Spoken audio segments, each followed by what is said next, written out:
परिचय। किसी ढीले धागे से क्या आकृति बन सकती है? अर्धचंद्र की शक्ल कैसी होती है? आम बोलचाल की भाषा में वक्र का अर्थ है जो सीधा ना हो। गणित में वक्र सीधा भी हो सकता है। वक्र अपने को काट सकता है और नहीं भी काट सकता। अगर वक्र अपने को नहीं काटता तो इसे साधारण वक्र कहते हैं।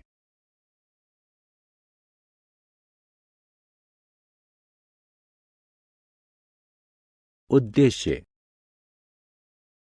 इस पाठ के अंत में आप निम्न करने में सक्षम हो जाएंगे। वक्र को परिभाषित करना, बहुभुज और उसकी भुजाओं, शीर्ष और कर्ण रेखा का वर्णन करना, वृत्त की परिभाषा और वृत्त के हिस्सों का वर्णन करना।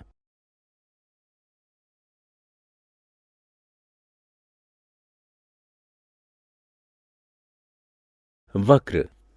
राहुल के बनाए हुए दो आकार देखिए।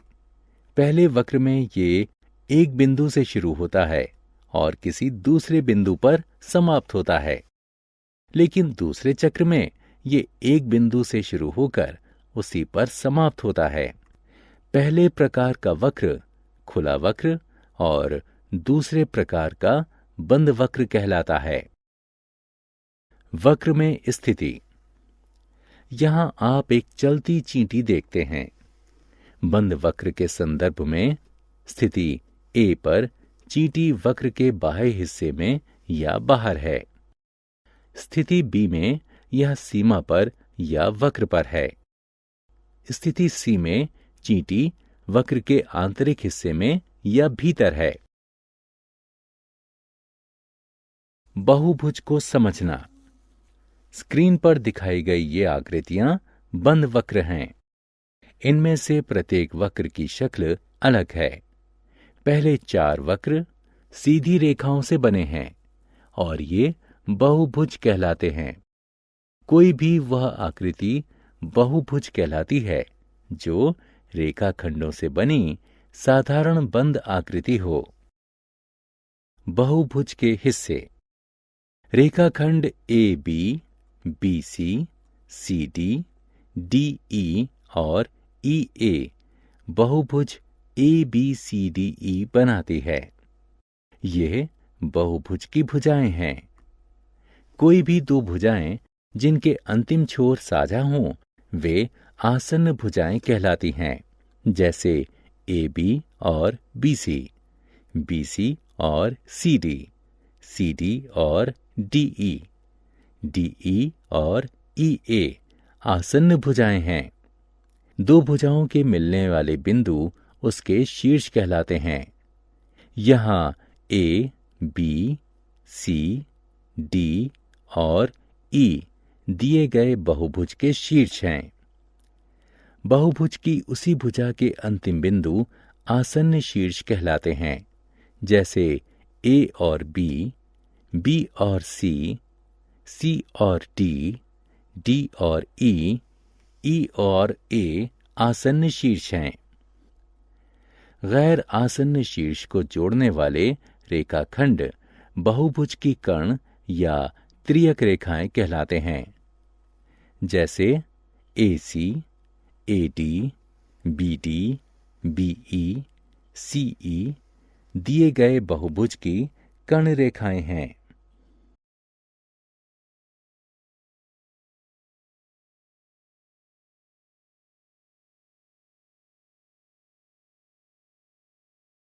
त्रिभुज। कोण कोई बंद आकृति नहीं होती। कम से कम भुजाओं वाली कोई भी बंद आकृति त्रिभुज होती है। त्रिभुज में 3 भुजाएं, 3 शीर्ष और 3 कोण होते हैं।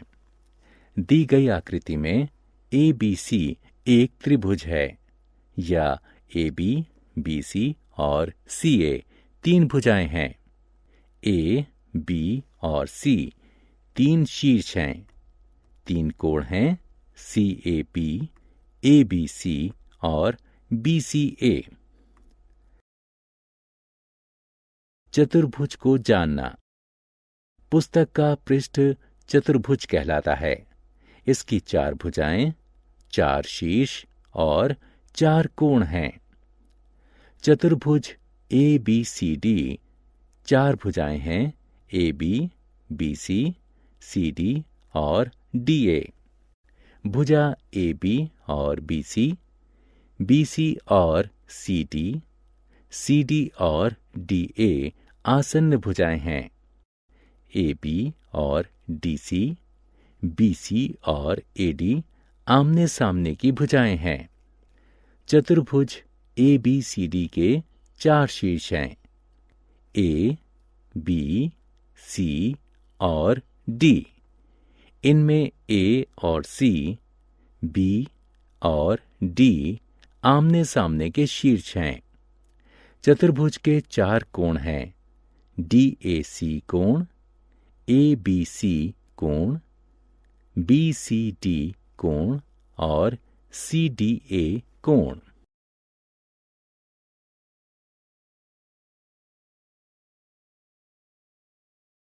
वृत्त और इसके हिस्से। आइए एक और आकृति का अध्ययन करें। ये एक वृत्त है। ये एक साधारण बंद वक्र है जो बहुभुज नहीं है।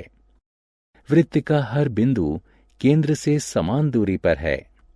वृत्त के केंद्र को वृत्त के किसी भी हिस्से से जोड़ने वाला रेखाखंड वृत्त का अर्धव्यास कहलाता है और वृत्त के केंद्र से गुजरने वाला रेखाखंड जो वृत्त के किन्हीं 2 बिंदुओं को जोड़े वह वृत्त का व्यास कहलाता है। किसी भी वृत्त के अनगिनत अर्धव्यास यानी त्रिज्याएं हो सकती हैं।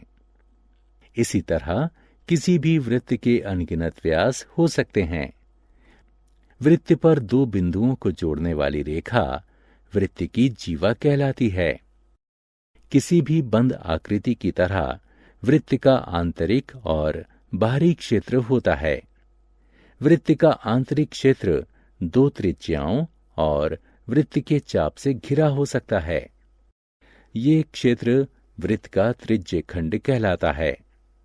इसी प्रकार वृत्त का जो हिस्सा जीवा और गोलाई से घिरा होता है वह वृत्तखंड कहलाता है। वृत्त की सीमा उसकी परिधि कहलाती है। वृत्त के घेरे के चारों ओर का माप उसकी परिधि होती है। सारांश।